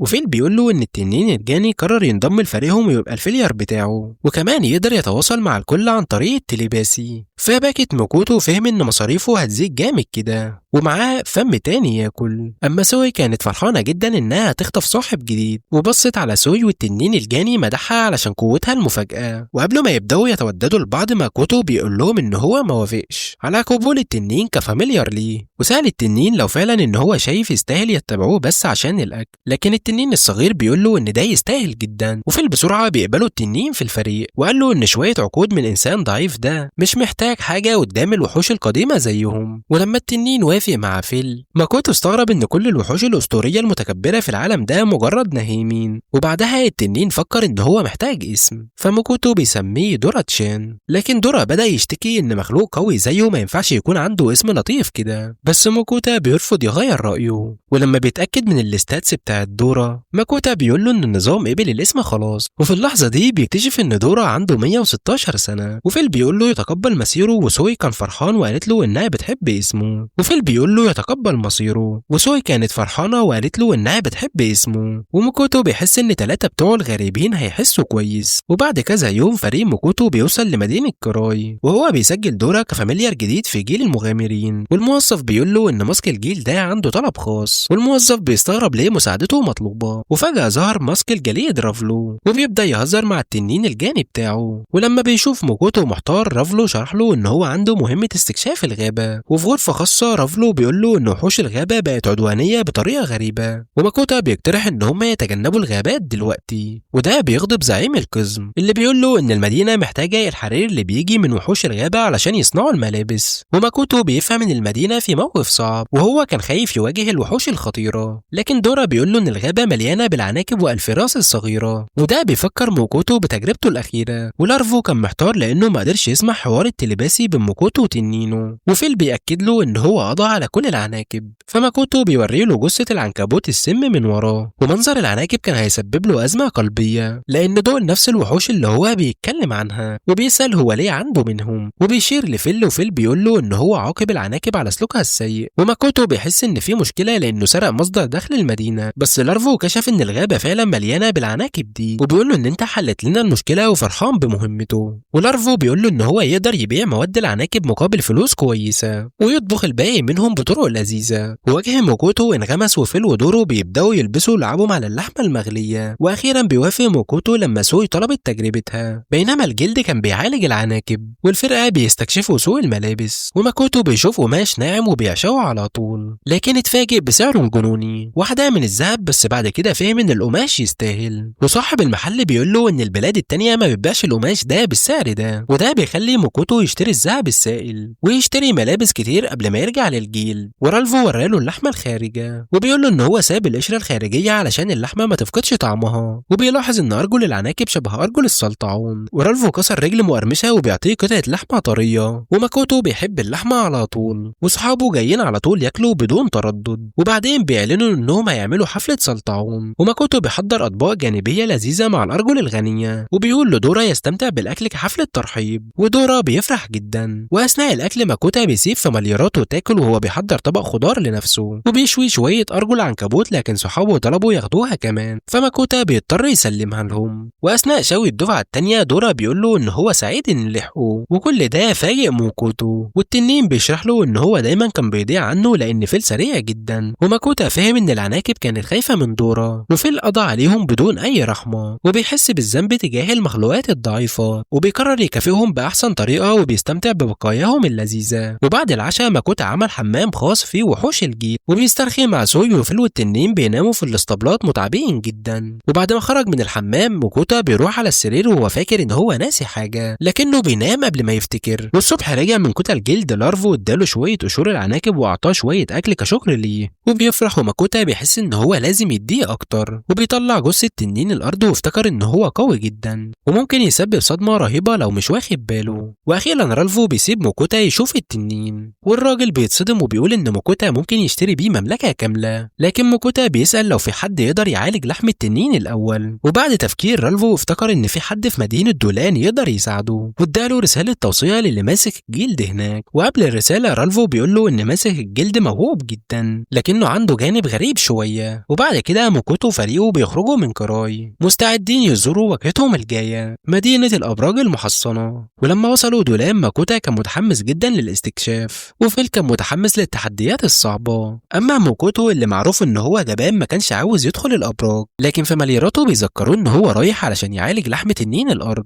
ومتحمسين للاكل. وفيل بيجري على المدينة بسرعة، لكن كلهم بيضطروا يستنوا في الصف عند حدود المدينة، وماكوتا بيستغرب وبيقول ليه ما يدخلوش على طول. وماكوتا بيقول لهم ما ينفعش يتعدوا الامن كده كانهم ناس غير شرعيين. وبعد ما ماكوتا بيهدي الوحوش السحرية بتوعه، الناس اخيرا لاحظوا الوحوش السحرية اللي وراهم، ولما شافوهم خايفين كده ماكوتو بيقول لهم بسرعة ان الوحوش دي بس فاميلياراته. ولما الحراس قربوا يتفقدوا الفوضى ماكوتا قال لهم ان هو جاي بس علشان يقابل ماسك الجيل، ولما بيوريهم بطاقة الجلد الحراس استغربوا اذا كانوا يقدروا يثقوا فيه ولا لا. وفجأة الف وسيم ظهر، والالف بيقول ان ماكوتو ضيفه لان معاه كل الوحوش النادرة. ولما الالف راند عرف نفسه ان هو ماسك الجيل، دولان عينيه اتسعت لما شاف دوره على كتف ماكوتا، والالف اخد ماكوتا وفاميلياراته للداخل وقال ان رافلو شرح له كل حاجة. وبعدين راند جاب حامل تنين سحري علشان دورا يقعد عليه، بس دورا بيلاقي شنطة ماكوتا اريح له. ولما شاف ايرلاند مسترخي كده بيبدأ يكتب كل ملاحظاته للبحث، وكان مستغرب هو ليه بيستغرب مختلف عن السجل اللي عنده. وايرلاند افتكر تنين الارض وبيبدأ ياخد ماكوتو للمخازن علشان يعالجه، لكن مساعده يوجرد قطعه وذكره ان هو عنده اجتماع مع زعيم نقابة التجار. ولما ايرنالد بيحاول يأجل الاجتماع يوجر بيبص له بنظرة قاتلة. ولما بيوصلوا المخزن ايرنالد بيطلب من ماكوتا يوريه التنين، متذكرا قد ايه الوحوش الاسطورية مخيفة، وبيفتكر شبابه لما عملوا حفلة كبيرة علشان قدروا يقتلوا تنين، وقتها كان مجرد مغامر من الدرجة بي، وما كانش مسموح له ان هو يعالج لحم التنين. وبعد الحادثة فضل يتدرب جامد لحد ما وصل وبقى مغامر من الدرجة اس علشان يشوف تنين تاني، ودلوقتي حلمه اتحقق لما ماكوتو وراله التنين. ولما شاف الوحش الاسطوري ايرلاند بدأ يتهيج من الجشع، وسحب شوية ادوات مخيفة علشان يبدأ يفحص لحمه، وهو بيبدأ يقيس كل حاجة مهمة عن التنين للبحث. فيل بيستغرب ليه مش بيديله اللحمة، وماكوتا بيهدد تنينه الجائع قبل ما ايرنالد يسأله هو دورا بيحب ياكل ايه، وماكوتا بيقول له ان دورا مش عنده تفضيل وبياكل اي حاجة هو بيطبخها. والمعلومة دي بتقلب عالم ايرلاند، لان حسب البحث التنانين الجانبية نباتية بس، لكن ماكوتا بيشرح له ان هو بياكل اي حاجة تقريبا. وايرلاند بيستغرب جدا لما عرف ان ماكوتا بيتواصل مع التنين عن طريق التليباسي، وبيبدأ يسأله مليون سؤال عن وحوشه. ولحسن الحظ يوجر بيجره بعيد وبيعتذر عن تصرفات سيده الغريبة، وأكد له إن إيرلاند ماهر جدا في معالجة اللحوم رغم تصرفاته الطريفة. وفيل كان مستني اللحمة الغالية، وفيل اتسأل إذا هو مش مهتم بالجلد والمواد القيمة للتنين، لكن فيل كان مهتم بس بحشوة معدته. ولما شاف إيرلاند فيل يائس كده بدأ يستجدي ماكوتو إن هو يتذوق اللحمة، وبيقول لإيرلاند إن فيل قرر مين ياخد نصيبه من اللحمة، ففيل حس إن ده عادل لو سمح له إن هو ياخد شوية لحمة وبعد كده ماكوتو وفريقه بيركضوا بره متعبين من كتر سوالف إيرلاند، وبيفتكروا وافتكروا قد ايه ان الالف ضايقهم بسؤاله ملايين للبحث، ومع ذلك ما قدرش ان هو يعالج كل التنين في يوم واحد، ودلوقتي حسوا ان كأن حياتهم عديمة المعنى. ولما شافهم كلهم جعانين موكوتو بيقرر يطلب اكل سريع، ودورا استغرب لان عمره ما شاف متجر اونلاين قبل كده. ولما شاف فيل سأل موكوتو اذا كان يقدروا يجيبوا لحمة واجيو المرة دي، لكن موكوتو لاحظ ان في مهرجان في اليابان طلب اكل مهرجانات. ولما الاكل وصل موكوتو بيطلع حلة غريبة وبيقول ان هو هيطبخ فيها، وفيل بيتضايق لانه بيكره النباتات، لكن موكوتو بيقول له يصبر لان الطعم هيبقى حلو.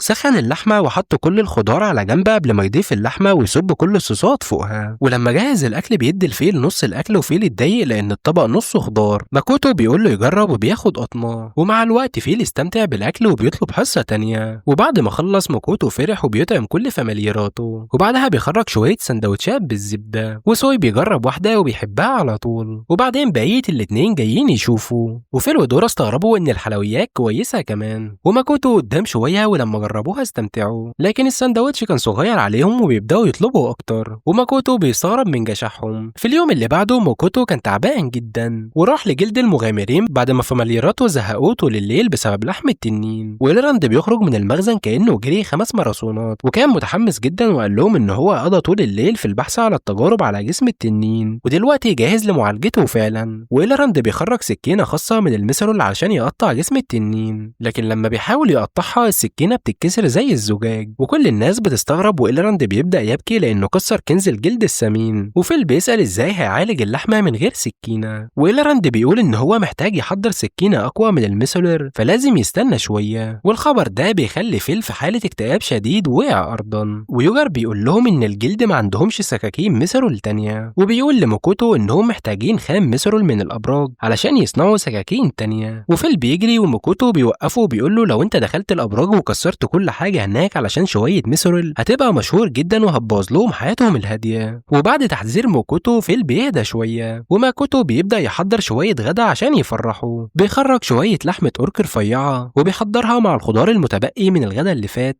وبيحط المكونات في المقلاة وبيضيف الصوص والتوابل. وبعد ما جهز الأكل بيصب كله على رز مسلوق معطر. وقبل ما فيل ياكل موكوتو بيكسر بيض على الطبق علشان الطعم يبقى أطيب. ولما كلهم بدأوا ياكلوا كلهم بينسوا لحم التنين الغالي، وموكوتو ارتاح ان هو مش محتاج يتعامل مع شكاويهم، لكنه كان عارف ان هو لازم يحل مشكلة التنين قريبا. والاربع زعماء كانوا بيعيطوا لان موكوتو مش بيبعت لهم هدايا. وفجأة بيظهر 2 رجال غاضبين لان البنات كانوا بيستغلوا قواهم علشان يبتزوا ضعيف، وماكوتو بيقول لهم يسيبوه بره الموضوع لكن الرجالة اتدخلوا. وواحد بيعرف نفسه زعيم الحدادة واسمه هيفستوس، والتاني زعيم الحرب اسمه فاهان. وماكوتو عرف ان هيفستوس حداد وسأله اذا كان يعرف يعمل حاجة للسكينة، فهيفستوس قال ان هو ممكن يعمل اي حاجة للسكينة ويخليها اعلى جودة، وطبعا مش هيدي البركة ببلاش، وبيطلب منه شوية كحول. وفاهان اهتم بالاغراض الغريبة من سوبر ماركت موكوتا، وده بيغضب البنات. وفيستوس تجاهلهم وركز على منح موكوتو بركته، لكنه لاحظ ان موكوتو مش موهوب في الحدادة. وبعد كده لفت انتباهه على سوي وبيشوف انها عندها امكانيات كبيرة. ولما موكوتو شاف ان هيفستوس مش هيقدر يعزز قوته فهافان قرر ياخد الفرصة ويقوي قدراته القتالية، بس موكوتو بيرفض وبيقول له ان هو مش بيحب القتال. فهافان بيفكر ان هو قريب هيدخل الابراج وهيبدا يفكر في هدف تاني. فماكوتو بيقول له يبارك لفيل ودورا، وهما بيباركوا لدورا وسوي. موكوتا بيطلب يقدم شويه قرابين للزعماء، وبعد ما خدوا القرابين الولاد استمتعوا باكلهم والبنات بينبسطوا بالمنتجات التجميليه. وماكوتو افتكر ان المره اللي فاتت نسي يقدم قربان لنرنر، فنرنر بتحذره ان هو ما ينساهاش المره الجايه. فماكوتو بيحس بالضيق لانه هيضطر يقدم قربان اكتر للزعماء. وبعد كده بيركز على تعليم سوي مهارات الحدادة، وبيفكر ان الابراج فرصة كويسة لاختبار قدراته الجديدة. بس فيل بيفكرهم انهم عندهم شوية ميسرول نقي من السحلية الميسرول اللي قتلوها. ولما افتكر الخام ماكوتو سأل فيل اللي عاوز يصطاد في الابراج مع انهم عندهم شوية، بس الذئب بيكتفي بهز كفه. وبعدين ماكوتو دخل مخزن الادوات وبيطلع شوية ميسرول وبيطلب من سوي ان هو يصنعهم في سكاكين خاصة، وسوي بياخد القطعة وبيدوبها جوه جسمه. وبعد وقت من الفقاعات والخرخرة بيطلع سكين كريستال جميلة جديدة، وموكوتو لاحظ إن جودتها عالية وفرح إن هو مش هيضطر يخاطر بحياتهم في الأبراج الخطيرة. بس فيل زعل شوية لأنه كان عاوز يجرب ياكل شوية وحوش غريبة من الأبراج. وبعد كده موكوتو بيروح لإيرلاند اللي كان في أزمة لأنه مش لاقي سكينة أحسن من الميسوريل، ولما شاف موكوتا كده أعطى اليوجر سكينة الميسوريل اللي سوي صنعها وطلب منه يديها لإيرلاند. والإلف بيقرب السكينة من جسم التنين بحذر شديد وخايف حتى من أي خطأ بسيط ممكن يكسر السكينة، بس السكينة بتقطع الجلد القوي بسهولة. وإيرلاند بيتفاجئ من الجودة وإزاي موكوتو حصل على قطعة مذهلة زي دي، وموكوتو تمثل إن هو جايبه من مصدر سري جدا. وإيرلاند كان هيطلب أسرار موكوتو بس بيهدى وبيروح يكمل معالجة التنين. وموكوتو استغرب قد إيه هيستغرق معالجة التنين كله، وإيرلاند بيقول له على الأقل 3 أيام، وفيل بيزعل لأنه لسه محتاج يستنى. لكن موكوتو فكروا إن التنين وحش ضخم في كمية كبيرة من اللحمة، وفيل وافق لكنه اقترح إن هما يستكشفوا الأبراج وإيرلاند شغال بالسحر.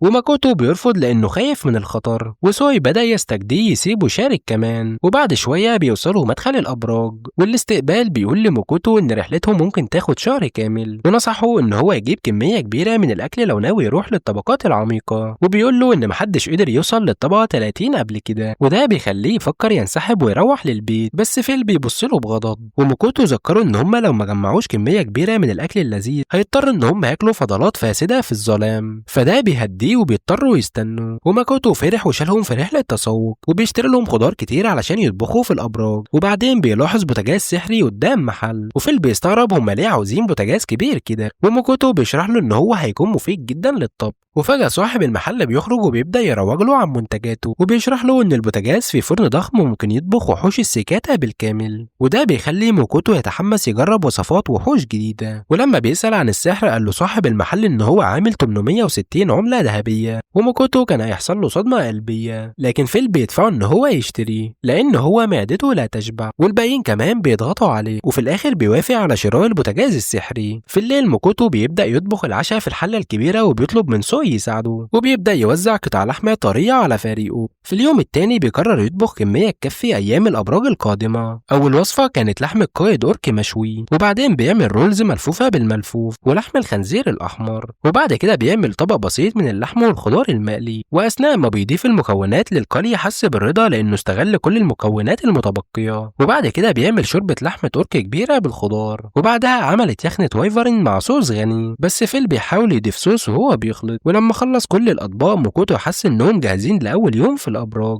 وصحابه الجائعين بيتشجعوا ياكلوا، لكن موكوتو ذكرهم إن كل الأكل ده للأبراج بس. وبعد كده موكوتو كان بينظف أوضته، وسوي دخل معاه سيف صنعه له، وموكوتو أعجب بنصل السيف وفكر إنه بالسكينة دي هيكون آمن في الأبراج. وسوي طالع على كتفه سعيد إن هو ساعد سيده، ويوجر بيدق على الباب وبيقول لهم مهمة عاجلة، وبيشرح لهم إن تنين الأرض تم معالجته بالكامل. فموكوتو بيجهز البضاعة قبل ما يروح للجيلد، بس يوجر وقفه وقال له إن هو مشغول ومش هيقدر يستناه على الباب، وحس موكوتو بالذنب وبيروح لجيلد، وبيلاقي إيلراند مشغول جدا بزجاجات دم التنين اللامعة. إيلراند بيتجاهل موكوتو بالكامل، فموكوتو بيحاول يجذبه بالانتباه، وإيلراند بيلاحظ أخيرا إن موكوتو مستنيه، واستعرض جبل المواد اللي جابه من معالجة التنين، وبيقول إن الأيام اللي فاتت كانت أفضل أيام حياته، وبيطلب من موكوتو إن هو يشتري شوية مواد للجيلد. وموكوتو وافق لأنه فلس بعد ما اشترى البوتاجاز السحري. بنشوف بقى عمنا إيلراند وهو متحمس جدا، وطلب يشتري زجاجتين دم تنين لصنع أقوى جرعات شفاء، وكمان نص الكبد لأنه أقوى تأثيرا من الدم. وأخيرا بيطلب ناب من التنين لصنع سيف مذهل، وموكوتو بيوافق يبيع كل الحاجات، لكن بيستغرب ليه إيلراند بيشتري حاجات قليلة بس. وإيلراند بيقول له إن الشوية دي هتفضي خزينة الجلد بالكامل ومش هيقدر يشتري غيرها، وبيعرض على موكوتو 4000 قطعة من الذهب. وموكوتو فرح جدا وبيستغرب قد ايه شوية مواد بسيطة تستاهل كل المبلغ ده. وفيل ما تأثرش كتير لأنه مش شايف أي لحمة تنين، وافتكر إن إيلراند مخبي اللحمة لنفسه، بس إيلراند بيشرح له إن هو مخزن اللحمة في غرفة تبريد خاصة، وأخدهم يشوفوا أداة سحري لحفظ الأطنان من اللحمة. وفيل فرح بالمكسب، وسوي بيساعد موكوتو يحمل اللحمة في المخزن. وأثناء ما موكوتو بيخلص تحميل اللحمة إيلراند بيستسمح موكوتو إذا يقدر يدوق شوية لحمة النين. موكوتو وافق وبيوعده بمشاركة اللحمة، والباقيين كمان اتحمسوا. وإيلراند بياخد موكوتو لبيته علشان يطبخ اللحمة ليهم كلهم. وماكوتو استقر إن هو يقعد في حديقة إيلراند، وبيطلع البوتاجاز السحري العملاق. وإيلراند بيستغرب من التكنولوجيا المتقدمة اللي عند موكوتو، ولما شافه بيستخدم صندوق الأدوات بتاعه حاول يظهر إن هو عنده واحد كمان، ودي أول مرة موكوتو يشوف حد عنده صندوق ادوات غيره، وإيلراند بيشرح ان الالف الطبيعي عنده قدرات سحريه عاليه، وكمان دمج السحر الهوائي والغابي علشان يبقى مغامر من الطراز الاول. إيلراند بيكمل كلامه وموكوتو بيتجاهله وبدأ يطبخ. اول حاجه فرك الملح والفلفل على شرائح لحم التنين الضخمه، وبعدها بيقشر الخضار وحضرها، وبعد ما قشر البصل والجزر حط كل الخضار في طبق للطبخ وصب زيت الزيتون والتوابل فوقه، وفي الاخر ماكوتو بيحط اللحم اللي حضره في الفرن وبيستنى لحد ما يتحمص بالكامل. واثناء ما الفرن شغال بسحره حيواناته الاليفه فضلوا يسيلوا لعابهم من ريحه الاكل اللذيذ، وموكوتو كان بيبص عليهم، وفيل واندو بداوا يفركوا في بعض وبيحاولوا يقربوا اكتر من الفرن. ولما الاكل خلص موكوتو شال اللحم المشوي وحطه على الترابيزه لكل واحد، وبعد كده بدا يختبروا بالشوكه. وبعد كده موكوتو بيقسم اللحمه لشرائح رفيعه وخلصوا برشه من صوص التوم المفضل عند فيل، وبعدها بيقول للجميع يبتدي ياكلوا. واثناء ما الكل كان بيبلع لحم التنين موكوتو قعد وخد قطعه من نصيبه، والطعم الغريب بيدهشه جدا وحس ان لحم التنين بيجمع طعم انواع لحوم مختلفه. موكوتو فهم دلوقتي ليه فيل كان متحمس جدا، بيجرب لحم التنين والوحوش حتى مش حاسين بالكلام، وفضلوا ياكلوا على طول. وفيل فكر ان هو لازم يصطاد شويه تنانين كمان للمستقبل، بس موكوتو إليه وقال له ما تتهورش علشان التنانين ما تخلصش. بعد شويه كلهم خلصوا حصتهم الاولى وطلبوا تاني. موكوتو وزع الباقي وبيسأل دورا لو هو مبسوط من اكل نفسه تاني، فدورا قال له ان هو نوع مختلف عن تنانين الارض فمش محسوب. وموكوتو تجاهل كلام دورا المثير للريبه وبص على ايرلاند وبيلاقيه بيعيط على كرسي، والالف شكر موكوتو على انه سمح له يجرب وجبه كده، وبيحس ان هو فعلا محظوظ لانه قدر يعالج وياكل واحد من اندر الكائنات في العالم. وموكوتو اتجنن شويه من فرحه ايرلاند الغريبه، لكن في الاخر بيخلصوا كلهم وجبتهم. في الطريق للبيت فيل كان مليان طاقه من اللحم اللي اكله، وفرح وصرخ انهم هيزوروا الابراج بكره، فموكوتو بيقرر يبعت قرابين للزعماء قبل ما ينسى. وفيل كان بيتصفح قسم الحلويات في متجره الالكتروني، والبنات كانوا بيراقبوه بترقب. فهافان سأل نينر لو هي اعطت موكوتو مهاره دفاعيه، فقالت له لا دي هي بس بركه الرياح. فهافان قال انها بخيله وموكوتو ممكن يتصاب من دفاع غير مناسب، والبنات كانوا خايفين. وهافان سألهم هتعملوا ايه لو موكوتو مات في الابراج، وهيفستون ذكرهم ان موكوتو هو مفتاحهم للحلويات. والبنات سكتوا، وفجأة نينر دخلت في حالة ذعر وفهمت انها لازم تحمي موزع الحلويات بتاعها بأي تمن، وباقي البنات كمان فهموا غلطتهم. فهيفستوس بيقول لموكوتو ان هو حضر له بركة خاصة، وموكوتو رفض بشدة ان هو ياخدها وان هو مش عاوز يتقيد بزعيمة تانية، وده بيزعل هيفستوس لكنه اعطاه البركة من غير ابنه. فهافان ضحك وهو مبسوط ان هو يقدر يبتز منه مشروبات اكتر، والبنات كمان فرحانين واحتفلوا ان موكوتو دلوقتي امن. تاني يوم بيروح موكوتو عند مدخل الابراج مع فريقه، وقابل موظفة التسجيل الهادية من المدينة الاولى وقدمت نفسها باسم فينا. وموكوتو استغرب هي ليه غيرت المدينة، فشرحت له ان جلد دولان طلب مساعدات من جلدات تانية لان الابراج دي بقت مشهورة مؤخرا وهي بتخلص التسجيل بهدوء. ماكوتو فهم ان هي موجودة بس علشان تبص على فيل الكوريات اللطيفة. ولما خرجوا مع الفريق فيينا بصت على فيل وعشقت شكله. وعند مدخل الابراج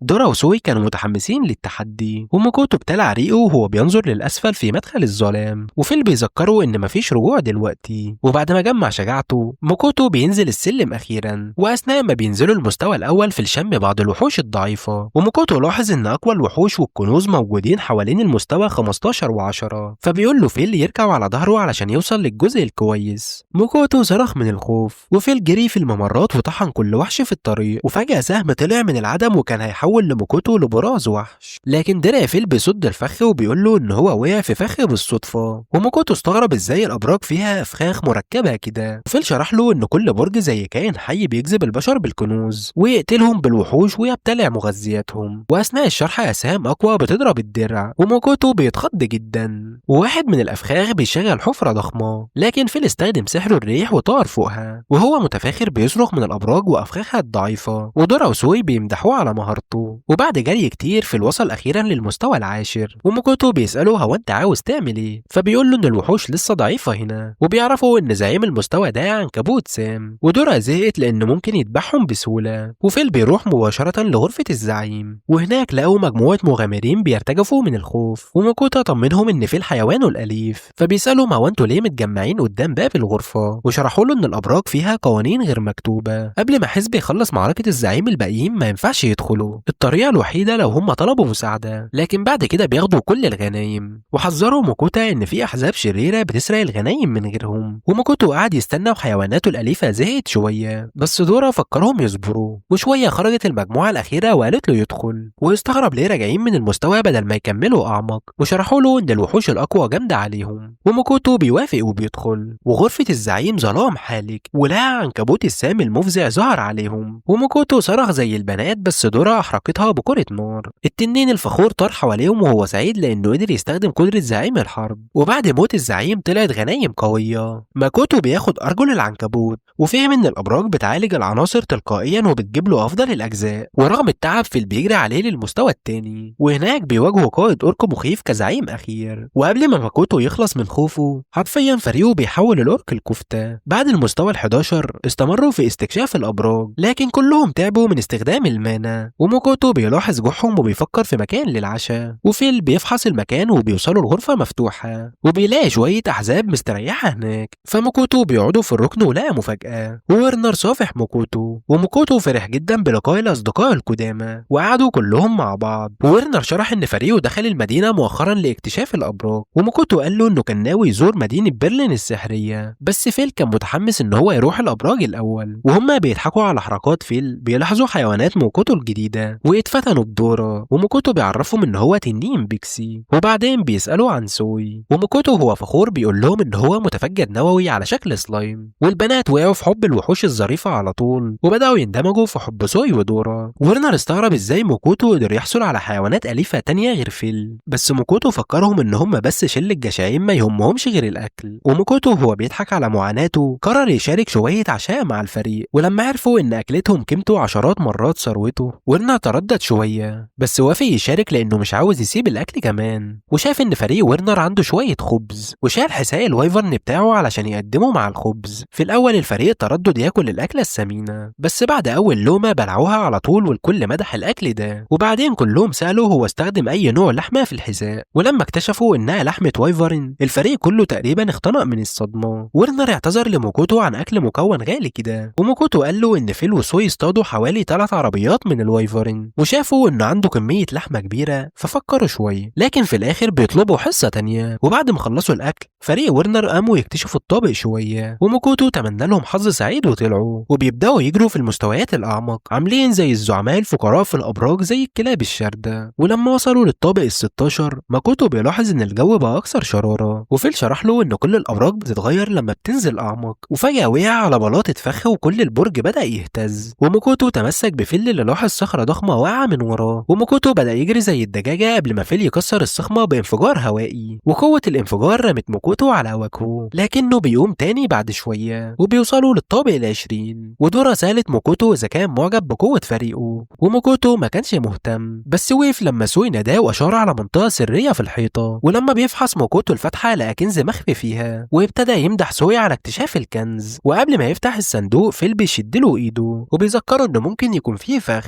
وفعلا لما ماكوتو استخدم تقييم الكنز اكتشف ان هو متفخر بغاز انسان، وبعدها بيقرر ان هو ما يفتحش الصندوق، لكن فيل عرض ان هو يفتحه بديله لان البركة الكبرى بتحميه من السم. وقبل ما يفتح فيل ماكوتو بيجيله رسالة من نيرنر، وقالت له بما انك عندك 3 بركات صغيرة من البنات ممكن تتحمل السم من غير مشكلة، واكدت له ان هو يستمتع بتحديات الابراج. ماكوتو قام وقال لفيل إن بركاته ال3 الصغيرة بقت زي البركة الكبرى، ولما فتح الصندوق بينفجر غاز سام. وبعد ما الغاز اختفى ماكوتو بص داخل الصندوق ولقى الصندوق فاضي، وزعل إن هو اتخدع، وده شجعه يروح أعمق علشان يلاقي كنز حقيقي. بعد استكشاف الطابق 21 شوية لقى ماكوتو صندوق كنز أكبر، وفيل لاحظ إن هو لازم يكون في حاجة مميزة. والمرة دي ماكوتو بيفحص الصندوق وبيلاقي إن في مامك متخفي، بس مع وجود 3 وحوش مميتة معاه اتشجع وقرر إن هو يفتحه، وخرج سيف الميسوريل. واول ما بيفتح الصندوق فجأة فتح فمه المسنن وهاجمهم. ماكوتو هو خايف ضرب السيف على الميمك بدون تفكير، واللي اتبهدل من ضرباته بقى لوح خشبي. وبعد شوية الميمك المهزوم اتحول لصندوق كنز حقيقي، ولما فتحه لقى جواه جواهر قيمة واكسسوارات. ودورا لقى باب الطابق 22 وبيروحوا كلهم من خلاله. المرة دي ماكوتو اتصدم لما شاف الطابق مفتوح بدل الممرات المغلقة. حتى فيل اتحمس يشوف الجديد، بس ماكوتو كان خايف من خطر غير متوقع. بس فيل وفيل بيحس بشخص مألوف في المنطقة وبدأ يجري ناحيته بسرعة، وبعد شوية بيقف عند مساحة مفتوحة ولقى سير من المنتس العملاقة اللي هاجمتهم، والمنتس خوفت موكوتو لكن فيل بيحرقهم كلهم على طول، وموكوتو بيفكر ليه أصلا بيتخض، وسوي ودورا بيزعقوا على فيل لأنه ما ادهمش فرصة يقتلوه، وموكوتو بيقول لهم ياخدوا دورهم في القتال علشان الكل يستمتع، وبيتفقوا كلهم على النصيحة العادلة. ولما قابلوا دب عملاق بعد كده دورا دخلت ساحة القتال، والتنين المتحمس اخترق جسم الدب زي السكينة، وسوي بيواجه حشد من الفراشات السامة، وفيل بيحذر سوي ان الفراشات ممكن تشلها وتمتص سوائل جسمها، بس سوي بس سخنهم بكل الليزر بتاعه. بعد شوية وهم ماشيين فيل حس ان الحضور السابق قرب، وقبل ما يروح يتأكد موكوتو وقف فيل وقال يمكن ده زعيم الطابق، واقترح ان هم يعززوا قدراتهم الاول بالاكل من متجرهم الالكتروني، وفيل عرف انهم اقوياء كفاية، بس ما ضيعش فرصة ان هو ياخد شوية حلويات اضافية وبيقعدوا ياكلوا، وموكوتو قرر يجيب وجه فاخر مع شوية اكلات تانية، وهم بيبصوا عليه وهو بيرتب الاكل الكل بدأ يسيل لعابه، واول ما الاكل وصل بلعوه كله بسرعة قبل ما يطلبوا تاني، وموكوتو بيندهش من السرعة وبيديلهم الدفعة التانية وبيقعد ياكل نصيبه، وقبل ما يخلص حيواناته طلب التالت دفعة، وبعد ما خلصوا الوحوش الممتلئة بتقعد ترتاح، وموكوتو بيقرر يفحص احصائيات فيل ويتصدم من زيادة 50%، وبعدين بيبص على دورا وسوي ولاقي عندهم زيادة رهيبة برضه، وموكوتو فكر ان هو بالغ شوية بس قال عادي لانهم هيواجهوا زعيم، شركائه فضوليين يعرفوا زياداته، فموكوتو فتح احصائياته ولقى ان هو زيادة 5%، وده خلى الكل يزعل شوية، وبعد ما خلصوا بيبدأوا يمشوا ناحية الحضور اللي فيل حاسس بيه، التلات وحوش متحمسين للقتال وموكوتو متوتر، وفجأة فيل اتفاجئ بوجود تعبان هيسوكي من الرتبة اس، وموكوتو كاد يموت من الخوف، ولاحظ ان الثعبان ممكن يطلع دخان سام يبوظ جوفه، بس فيل قال له مفيش داعي للقلق بفضل البركات، سوي ودورو كمان استعدوا للقتال، وموكوتو استخبى وراه زي جبان كامل، وفيل بيذكره ان هو عنده بركة كبرى، بس موكوتو مش جريء كفاية علشان يشارك، تعبان من موقفه الضعيف، والوحوش مشيت لقدام تواجه التعبان، والتعبان على طول بيرش الدخان السام عليهم، بس كلهم تجاهلوه وكمل الهجوم، وفيل بيشل الثعبان بصعقة، وسوي على طول بيدمر رقبته بالحمل، وبعدين دورا خلصت عليه وطعنت رقبته على طول ووقع ميت. حيوانات موكوتو المميتة فرحت جدا بالانتصار، وموكوتو حس بالغثيان من قوتهم الوحشية، وبعد ما الزعيم اتغلب فيل بيلاقي دايرة سحرية تنقلهم للطابق الجاي، وبيحذر موكوتو ان الكل لازم يلمس الدايرة في نفس الوقت عشان محدش يتساب وراهم، ودورا ركبت على راس موكوتو وسوي نط في حضنه، وموكوتو ماسك فيل وهو شغل الدايرة السحرية بكفه، والدايرة ضوت على طول ونقلتهم لكهف تاني، وموكوتو لاحظ ان الطابق ده كبير جدا بالرغم ان هو شبه الطوابق اللي فاتت، وفيل شاف فتحة في الحيطة وراحوا كلهم من خلالها، وجوه بيشوف وحوش ضخمة، وفيل شرح له ان الطابق معمول كبير علشان الوحوش الكبيرة، وقبل ما موكوتو يخطط لهزيمة الوحوش الفريق كله دخل وبيدمرهم من الوجود، وبعد ما خلصوا استكشفوا الطابق العملاق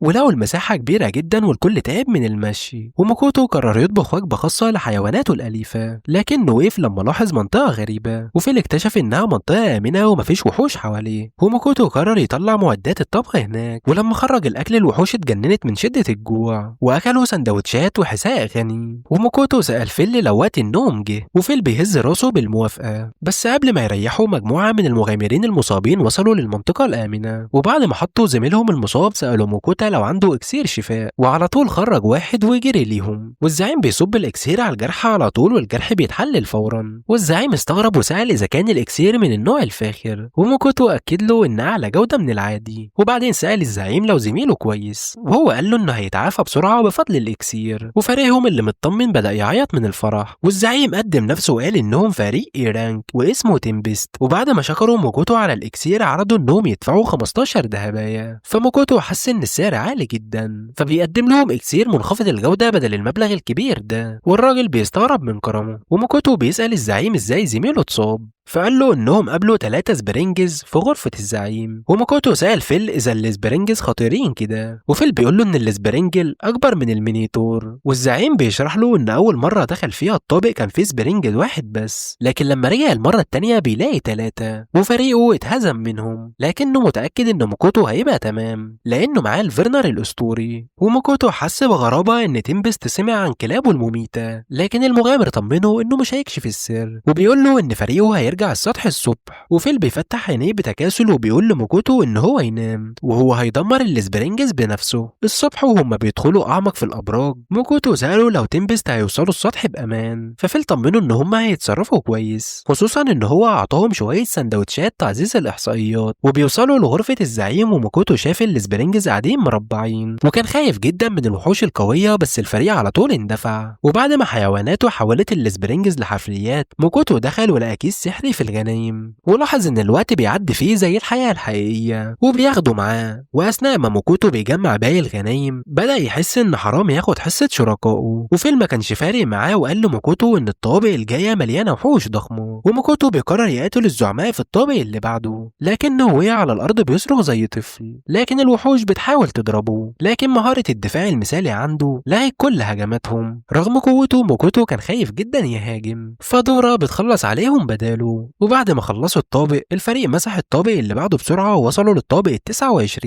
موكوتو استغرب انهم بقوا على بعد طابقين بس من باقي الابراج، ولما وصلوا للطابق 29 شاف صحراء ضخمة قدامهم. موكوتو اتضايق من الحر الشديد وحيواناته اتجننت من الإثارة، وبيركب على ظهر فيل علشان يبدأوا الاستكشاف، لكن بسرعة بيفقدوا طاقتهم بسبب الحر. ولما وقفوا موكوتو لاحظ إن سوي مطفي تماما على الأرض، فبيشيله في الشنطة. ولحسن الحظ دورا شافت صخرة قريبة، فاقترحوا إن هم يرتاحوا تحت ظلها. وموكوتو بيحس بالحرايق بسبب الحرارة، فبيعمل حاجز هوائي بيحميهم من الهواء الساخن. وموكوتو بيندهش من قوة الحاجز، وفيل بيذكروا إنهم يقدروا يستخدموه أيام قليلة قبل ما تنفذ ماناه، لأن لازم يلاقوا مخرج الطابق. وموكوتو بيقرر يحافظ على مانا فيل، وبيطلب شوية منتجات صيفية. وبعد ما جاب هودي صيفي ونظارات شمسية اشترى شوية مشروبات تعويض السوائل. وبعد ما شربوا المشروبات بيطلب لهم آيس كريم لتشجيعهم، والكل فرح. بس الواقع رجع لما بدأوا يمشوا في الصحراء تاني، وفيل ذكر موكوتو إن الحرارة هتنخفض جدا بالليل، فلازم يمشوا كتير بالنهار. وأثناء ما بيجروا في الصحراء بيقابلوا شوية ديدان رملية ضخمة، ولما بيقرب الليل بيركزوا حوالين نار المخيم. وموكوتو بيحس بالبرد جدا، وفيل قال له إن بره الحاجز حر أقصى، وموكوتو ما كانش قدامه خيار، فطلب شوية وسادات تدفئة وهدوم دافئة. وبعدين بيطلع حلة وبيطبخ أكل ساخن، وبيبدأ الكل يسترجع طاقته. وبعد وقت طويل من الطبخ طلع نولز ساخنة وكلهم أكلوها وبيحسوا بالدفء في بطونهم. وفيل بيقول له إنهم قربوا جدا من زعيم الطابق، وموكوتو بيقول له ينام كويس قبل المعركة، وكلهم ناموا على فتونات دافئة. والصبح بيلاقوا زعيم الطابق النهائي رجل تراب قوي، بس فيل بيمزقه بضربة صاعقة واحدة. وبعد ما الزعيم اتغلب بيلاقوا الدايرة السحرية في مساحة ضخمة، وفيل بيسأل الكل جاهزين للطابق النهائي، والكل وافق. بيحط فيل كفه على التلغرافور، وبتاخد الفريق على طول لمواجهة الزعيم النهائي. وبنلاحظ ان الوحش ضخم جدا والكل بيتحمس للقتال. ودورا طارت واطلقت سوين على الوحش، والوحش بيطلق حمض عليه. وبعد كده دورا اندفعت على الوحش العملاق، لكن بسهولة بيرجعهم هما الاتنين على حيطان الابراج. وموكوتا جري بسرعة يطمن على زملائه المصابين، وكلهم بيلاحظوا قد ايه الزعيم قوي جدا. وفيل شرح لهم ان الوحش العملاق طبيعي مقاوم للهجمات الجسدية والسحرية، بس مع كل ضربة بياخد شوية ضرر. وفجأة الوحش اندفع عليهم وكلهم تجنبوه قبل ما يرشوا على الحيط. وفيل بيقول لهم يهجموا بكل قوتهم قبل ما يكسروا دفاعات الوحش، والفريق كله بيهجم مع بعضه. وموكوتو بيلاحظ ان الوحش باين عليه ان هو مش متأثر، بس فيل طمنه ان مع كل ضربة هيضعف شوية شوية. وفيل بيقول لسوي ودورا يكملوا الهجوم،